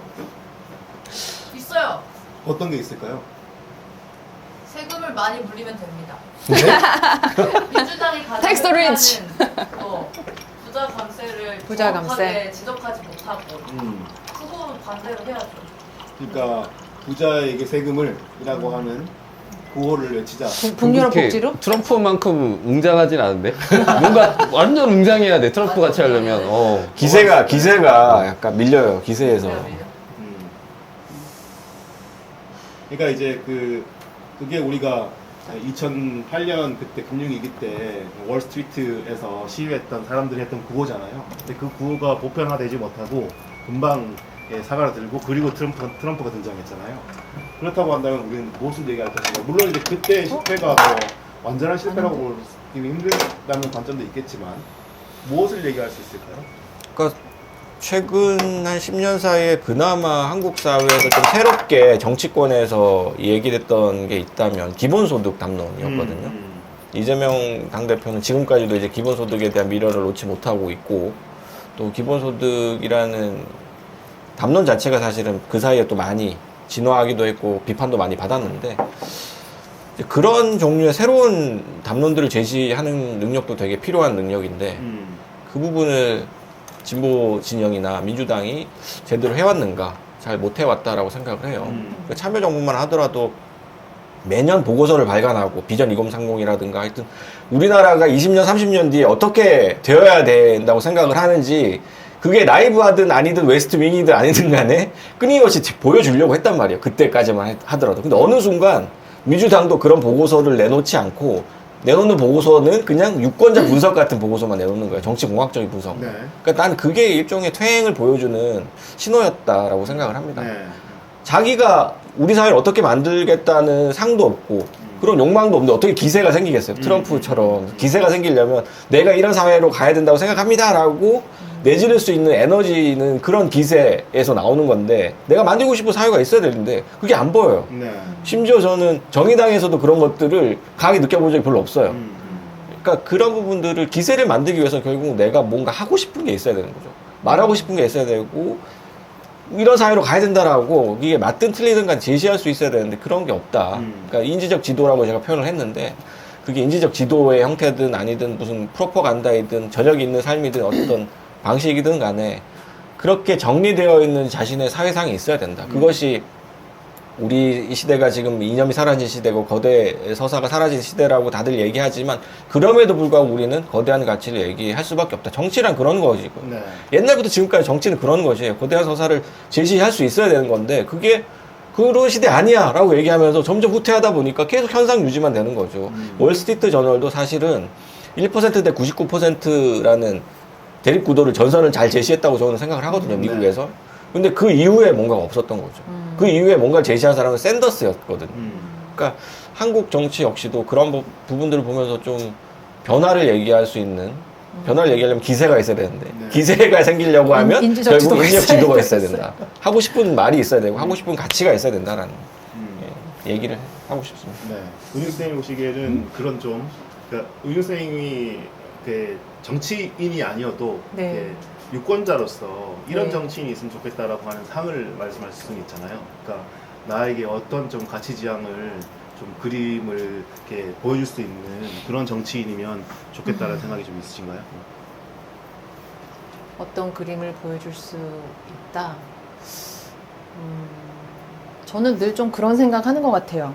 우리나라가 이제 여러 가지 뭐 분야에 노동 분야나 뭐 젠더 이슈나 이런 분야에 다 우리 자살률이 높잖아요. 네.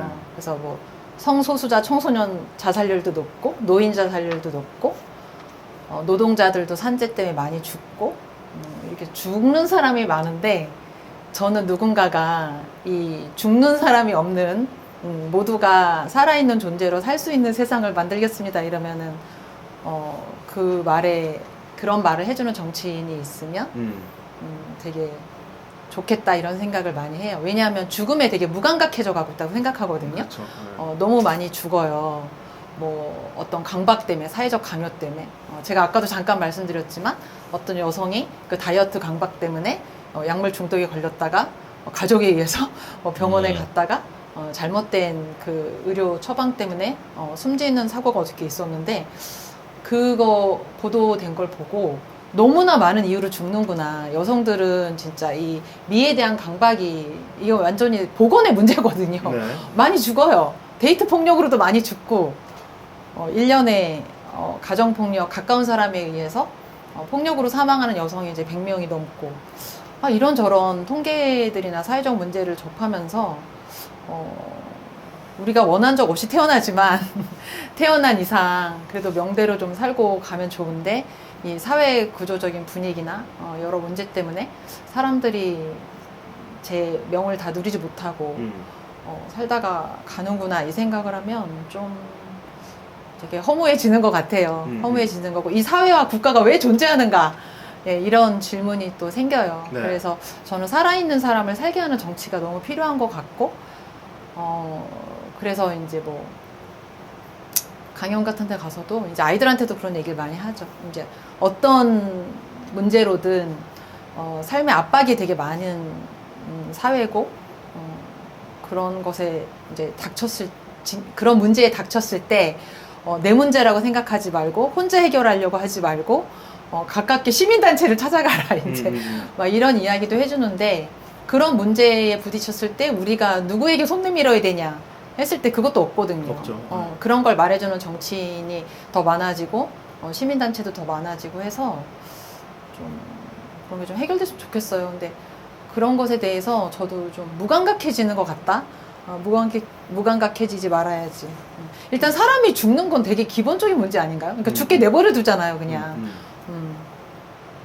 그러면 이제 많아. 이준석은 이렇게 얘기하겠죠. 남자가 더 뭐라고요? 많이 죽는다.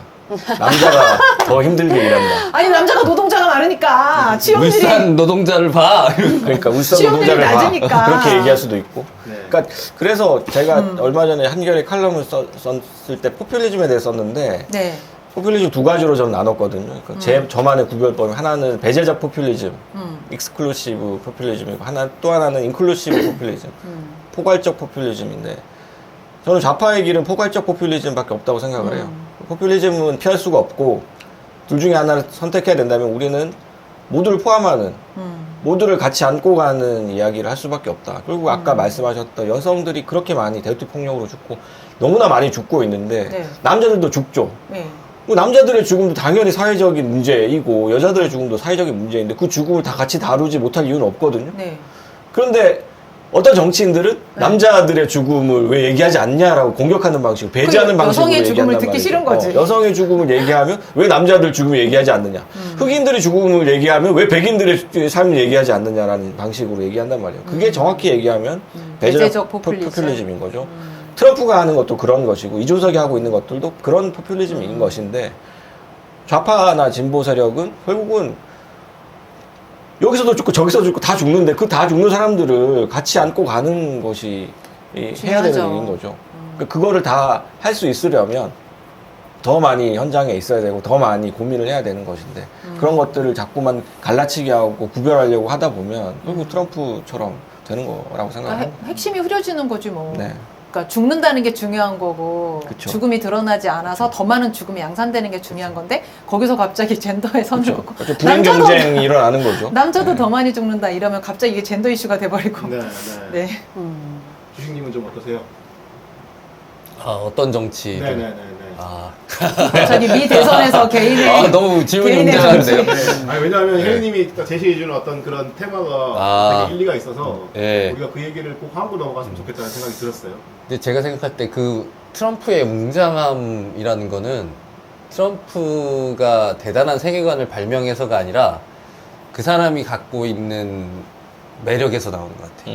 그러니까 저는 인정하지 않지만 트럼프를 좋아하는 사람들이 트럼프에 꽂힌 매력. 그러니까 예를 들면 샌더스도 그나마 그런 좌파적인 기세가 있었던, 웅장함이 있었던 사람이, 그건 역시 뭐 샌더스가 했던 얘기들이 기존 좌파들이 뭐 전혀 없던 얘기를 다 뭐 만들어냈다기보다는 샌더스가 가진 그 매력.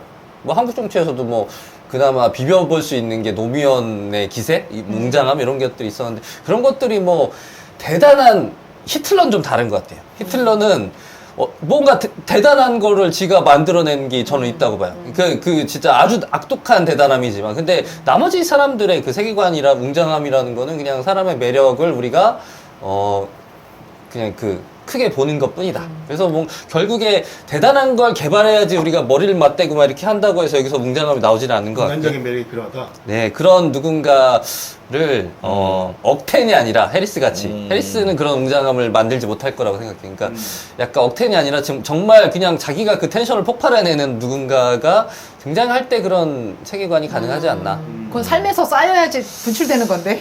아, 이미지 메이킹으로는 안 되는 건데, 그거는. 그것도 뭐 트럼프가 살아낸 그걸로 뭐 그런 게 쌓여서 그게 된 거긴 하죠, 사실 그것도. 그렇죠. 트럼프도 이제 거의 노년이 다 돼서야 그렇게 됐으니까. 아, 그렇죠. 그냥 일관되게 살았죠, 그 사람은. 네. 저럴 때부터 그쵸. 살아온 게 누적돼서 그쵸. 그런 기괴한 웅장함이 나올 수 있었던 것 같아요. 저는 좌파나 우파의 특징 한계? 그러니까 우파는 좌파가 조금씩 진보해놨던 거를 한 방에 밀어버릴 수 있는 이론이라고 해야 되나요? 그런 걸 제시하잖아요. 그러니까 웅장해 보이는 약간 효과가 있는 것 같고 되게 쉬운 정치를 할 수 있는 이념을 갖고 있는 것 같은데 좌파는 쫌쫌다리일 수밖에 없는 게 진보가 너무 어렵고 약간 정말 디테일하게 다 들어가야 되잖아요. 그래서 약간 이 지역에서 그 혜영님이 하나하나 이렇게 사람을 맞이하고 거기서 사실은 정치의 어떤 효능감이 발생하는데 어떤 사람들에게 군중에게 그게 보여지는 데는 너무 작게 혹은 안 보이는 약간 그런 한계점이 어떻게 극복을 할 수 있을까? 근데 그렇게 치면은 좌파는 약간 이런 표현을 별로 안 좋아하긴 하는데 인간 본성을 거스르는 일을 계속 해야 돼. 그러니까 뭐 서닭을 이야기하는 게 아니라 피아식별의 본성은 이거는 대체로 이거는 어떤 연구에서도 아무리 인간 본성을 긍정하는 연구를 하는 사람들도 우리가 태어나자마자 유아 때부터 나와 남을 구별하는 이 본성은 갖고 있다는 건 다 인정하거든요. 근데 좌파는 끊임없이 거기에 맞서서 그 그쵸. 구별을 무화시키려고 노력해야 되니까. 근데 그 우파는 그런 면에서 보면 우리가 이미 탑재해서 태어난 그 피아식별의 본성을 그냥 툭 건드려서 발현시키면 되니까 너무 쉬운 거죠. 근데 그거는 진짜 우리는 물살을 거스르는 일을 하는 거기 때문에 그거는 답은 없는 것 같아요. 그러니까 거기에 대해서 김어준 같은 사람들이 되게 불만스러워 했죠, 예전부터. 그렇죠. 그러면서 왜 우리는 항상 이렇게 불리한 지형에서 싸워야 되냐? 우리는 왜 이렇게 항상 늘 핸디캡을 안고 싸워야 되냐? 우리는 왜 자꾸 도덕적이어야 되냐, 우파들보다? 우파들이랑 똑같이 우리도 할 수 있다. 그러면서 도덕을 내던지고, 윤리를 내던지고, 우파들이랑 똑같은 짓을 하면서 지금 민주당이 이렇게 변해온 거고, 사실은 그런 사람들 때문에 지금 정치가 이 지경이 된 거거든요. 그러니까 거스르는 게 좌파의 사실 본질인데 포괄적인 포퓰리즘 하려면 거스르게 되죠. 그 주식님 말씀하신 것처럼 사람들은 내 편과 상대편을 나누고 배제하고 우리 편, 우리 부족을 챙기려고 하는 게 일종의 본능이거든요. 그거는. 근데 그 본능을 거스르는 게 문화이고 문명이잖아요. 그거를 끊임없이 해온 게 진보인 것이고 당연히 어렵죠. 어렵기 때문에 더 재밌는 거죠. 쉬운 것보다. 저는 그것을 단순히 우리가 핸디캡을 안고 있다고 생각할 게 아니라 우리가 더 힘든 일을 더 의미 있는 일을 하고 있다라고 생각을 해야 된다고 생각해요. 전 어제 이제 우리 방송 끝내고 나서 그 정태인 선생님 일주기 때 추모 학술 대회를 했었거든요. 그 보통은 추모 제를 하는데 이제 그 추모 학술 대회를 했던 건 그 정태인 소장님 어떤 분인지 잘 모르는 분들이 더 많으시겠지만 이제는 FTA 투쟁 때야 뭐 유명인이었다고 하지만 아무튼 별명은 시대의 책사 뭐 이렇게 부르기도 하고 전 말년밖에 모르니까 제가 경험한 걸 이제 가지고 얘기를 하자면 아무튼 마지막까지 그 혜림님이 말씀하셨던 것 같은 이쪽의 세계관을 어떻게 이제 구현하면 좋을까? 정책적인 베이스를 가지고. 근데 이거를 고민하다가 너무 빨리 이제 가셨거든요. 근데 이제 거기서도 비슷한 얘기를 사실은 했었는데, 일단은, 우리에게도 이야기가 필요하다는 거에 대해서는 다들 동의했던 것 같아요. 결국에는 사람들은 이야기로 세상을 이야기하고, 우리가 어떤 이야기에 어디쯤 와 있는지에 대해서 듣고 싶어 하고, 아무리 우리가 개인주의자들이라고는 하더라도, 우리는 자기 자신 이상의 무언가가 되고 싶은 마음은 있기 때문에 그것이 무엇인지에 대해서 끊임없이 찾아가고 있고 우리는 그거에 대해서 답을 해야 된다라는 얘기는 많이 했는데 그게 뭐여야 되는지는 저는 잘 모르겠지만 만약에 그 트럼프 세계관을 그 Make America Great Again이라고 한다면 저는 Great보다는 굿에 가까운 것 같아요. 그러니까 좋은 사람이 되는 것에 대한 열망 있잖아요. 저는 그건 엄청 보편적인 거라고 생각하는데 이제 그걸 어떻게 얘기를 해야 될지는 모르겠지만 그 정태인 선생님이 뭔가 어떤 사회적인 명망이나 이제 이런 게 아니라 제가 그분을 되게 선생님이라고 생각하는 거는 경제를 바라보는 새로운 생각의 씨앗 같은 거를 남기고 갔단 말이죠. 그러니까 지금 완전 한국의 정치는 민주당 국힘 가릴 거 없이 시장이 최고다. 그리고 시장에 기여하지 않는 주체는 비효율적이기 때문에 비용이다 라고 하는 논리 안에 모든 게 다 들어있는데 근데 그 생태경제학 베이스에서의 생각은 인간은 이기적이지 않고 시장은 비효율적이다 라고 하는 가정 위에서 뭔가를 만들어 나가거든요.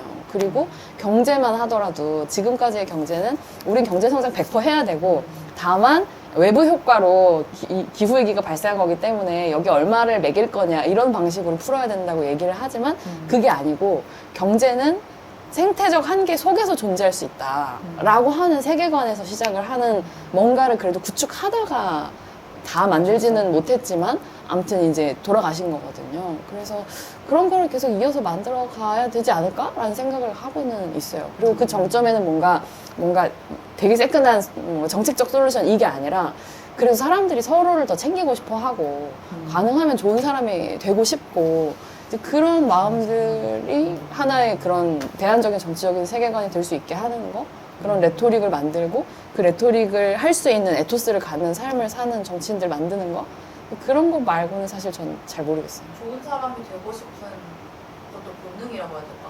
그 욕망? 그리고 뭔가 좋은 사람이랑 이야기를 듣고 싶어하는 그 욕망? 네. 이 아까 말한 피아 식별의 본능과 확실히 약간 그 이상의 힘을 발휘할 수 있다고 약간 생각하시는 거예요? 네.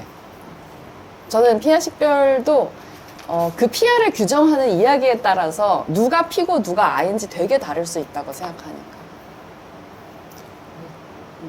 네.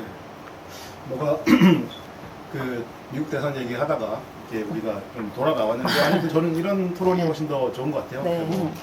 그리고 처음에 원래 제가 계획했던 그림은 이렇게 미국 대선 얘기하다가 이제 한동훈에게 가는 얘기였는데 한동훈 얘기 뭐 의미가 맞아요. 있습니까? 짜쳐 진짜. 너무 이렇게 재미가 없어서 저도 하려다가 그런 부분보다는 다른 방향으로 갔으면 좋겠다고 생각하고 있었는데 이렇게 잘 온 것 같고요. 좋은 질문을. 네, 저는 개인적으로 이렇게 요즘 취재하고 있는 분야가 그렇다 보니까 또 오랫동안 애정을 가져온 분야이기도 하고 언젠가 우리 학교를 이렇게 뒤집어 엎겠다라고 하는 정치인이 나오면 되게 근본적인 변화를 이렇게 가치관을 제시할 수 있는 그런 보편성을 가진 이야기로 정치적 방향을 제시하지 않을까라는 생각이 듭니다.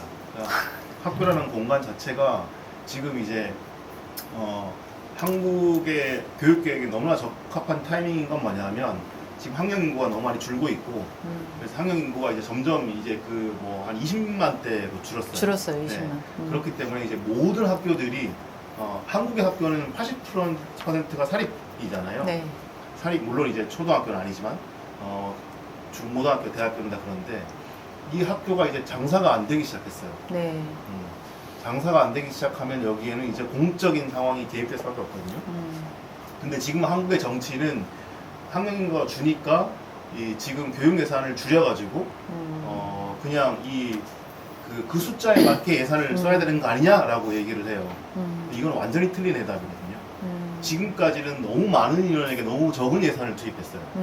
그러니까 이제는 학교를 완전히 점점 더 국유화 공립학교로 변화를 시키면서 그 학교가 어떤 희망을 줄 수 있고 단순히 서로를 옆에 있는 학생을 경쟁하고? 짓누르는 학교가 아니라 경쟁 교육이 아니라 그러니까 학교라는 공간 자체가 언제든 오면은 재밌고 행복할 수 있는 공간이 될 수 있는 학교로 변모시키려면 공적인 재원을 많이 투입하고 경쟁 교육을 없애고 대학도 마찬가지고 지금 이제 지방 대학들 막 무너져요. 사립 대학들 아마 내년부터 막 이제 이 여러 뱅크럽하기 시작할 겁니다. 그 학교들 중에 일부들을 국공립대학교가 인수를 해서 지역에 있는 지방대학들, 사립대학들 중에 되게 특장점을 가지고 있는 학과들을 가지고 있는 그 네. 학교들이 있어요. 대학들이.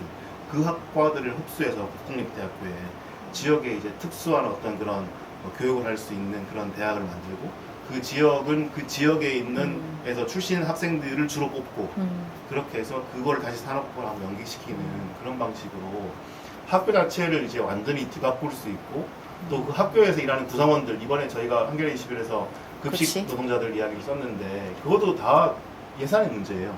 그러니까 식수 인원, 그러니까 한 명의 급식 노동자가 감당하는 그 이 학생의 인원이 70명 이내로 하게 되어 있는데 아무도 그 법을 지키지 않고 200명, 300명의 일을 하고 있기 때문에 지금 완전히 그 하루만 일해봐도 완전히 이 사람을 녹초로 만드는 노동을 지금 시키고 있거든요. 그래서 지금 이 여기에 있는 급식 노동자들이 다 이제 떠나고 이러니까 이제 여기가 다 산업화되고 있어요. 그러니까 위탁 업체들이 들어와가지고 거의 이제 공장처럼 이 급식을 만드는 그런 상황이 되어 있어서 이제 급식도 교육 측면에서 학생들에게 되게 중요하잖아요. 이제 식재료를 어떻게 만들고 어떤 밥 먹으러 학교 가는데요, 애들. 그럼요. 네, 한국의 급식이 되게 네. 잘 되어 있어요. 근데 이게 지금 금방부터 무너지고 있거든요. 네. 이거를 휘어잡아서 이게 우리가 지금 한국의 재정 규모면 이 학교와 급식과 이런 상황들을 충분히 재정을 투입해서 행복한 곳을 만들 수 있다. 라고 맞아요. 하는 아니 학교 얘기하니까 대안학교 생각나가지고 네네네.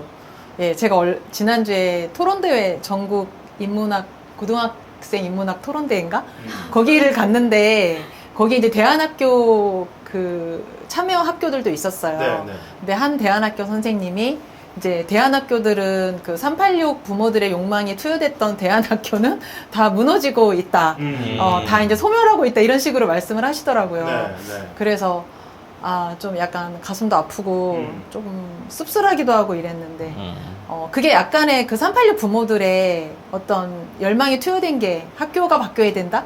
그게 대안학교로 많이 만들어졌던 그러니까 저는 거잖아요. 예전에 대안학교도 그렇게 혁신학교도 그렇게 좀 비판했던 거는 뭐냐면 그 일부 학교를 만들어서 그 네. 학교를 변화시키면 전체 교육이 바뀌는 것처럼 얘기를 했거든요. 저는 그렇게 생각하지 않고 그러니까 공립학교를 대안학교로 만들어야 된다고 대안학교로 생각해요. 그게 혁신학교예요. 그게 안 됐던 거죠. 그러니까 그러니까. 혁신학교를 몇 군데 지역에만 이렇게 시범적으로 한 거죠. 시범적으로 하기 시작하니까 그 주변에 땅값만 오르고 아파트값만 오르고 그랬죠. 그래서 이제 그런 부분들이 아니라 모든 학교를 혁신학교로 만들 수 있는데 왜 일부 학교만 집어서 하느냐는 문제가 그거는 있어요. 왜 안 그러냐면 사교육 시장이 너무 크니까. 그러니까 이제 그 사회 시장을 어떻게든 없애야죠. 그래서 예, 이제 이 자본주의에서 시장 없애는 건 거의 자본주의를 없애는 일인데. 네. 그래서 저는 네. 학교를 뒤집고 최소한 우리가 그 성인이 될 때까지는 모두가 행복하게 지낼 수 있는 공간으로서의 학교를 제시할 수 있는 정치인이면 좀 크게, 좋다. 뭔가를 한번 변화를 그거를 얘기할 수 있지 기세 있게 않을까. 말할 수 있는 정치인이 있을까? 제가 아까 그 웃긴 게 있어서 보여주려고 토론대에 나온 아이들이 책을 읽고 주제를 막 정하는 거거든요. 예. 근데 이제 한 아이가 그러니까 질문 자체가 약간 성립이 안 되는 질문도 되게 많아요. 근데 이제 의미 있는 것도 많은데 질문이 한국 사회에 깊이 스며든 불신을 해소할 수 있는가가 질문이에요. 뭐에 대한 불신을 말하는 거지? 그거 없어. 그냥 한국 사회에 깊이 스며든 불신을 해소할 수 있는가라는 질문이 나왔는데 그거에 대한 이제 아이들이 모여서 토론하는데 그 답 중에 하나가 안정적인 공동체와 관계를 만들기 위해서 자본주의를 없애야 된다. 이게 나온 거야. 그래서 내가 여기다 바로 이게 답이다. 오늘 여기 놓겠습니다. 그래서 이런 거를 말하는 거 보니까 역시 아이들이 진짜 희망이구나. 자본주의 없애야 된다고 말하는 사람 없잖아요. 기성세대 중에. 그래서 너무 좋아서 제가 사진 찍어놨어요. 그리고 여기가 내 누울 곳이다. 네. 그다음에 다양한 분야의 복지는 능력주의와 자본주의의 한계를 극복할 수 있다. 그러니까 능력주의와 자본주의가 이제 극성을 부리지만 복지로 그걸 보완할 수 있다. 이런 이야기도 나오고 그랬답니다. 좋습니다. 자본주의를 없애야 됩니다. 희망을 주셨군요. 네네. 어린이들이. 그 미국 대선이 11월에 이렇게 결과가 나오는데 아마 이제 말씀 아까 잠깐 하셨다시피 트럼프가 되든 헬스가 되든 그렇게 되면 이제 뭐 외교안보 정책적인 측면이나 남북 관계나 또 뭐 경제적인 측면에서 영향이나 여러 가지 분야에서 한국에 끼칠 영향들이 많겠죠. 그리고 또 아까 이제 주식님 잠깐 말씀하신 것처럼 미국 정치가 어떻게 흘러가느냐에 따라서 한국 정치도 많은 영향을 받습니다. 네, 그런 부분에서 우리가 좀 살펴봐야 되겠지만 또 우리가 이제 이번 토론을 통해서 남은 고민은 그렇다고 한다면 우리는 이제 보다 더 큰 정치 또 이제 사람들에게 희망을 줄 수 있는 그런 세계관을 열어줄 수 있는 정치는 무엇인가 이거에 대한 고민을 또 할 수밖에 없는 그런 상황이다라고 하는 것을 오늘 토론에서 한번 재확인하면서 토론을 마쳐야 될 것 같습니다. 네, 오늘 모두 고생 많으셨습니다. 감사합니다. 수고하셨습니다. 고맙습니다.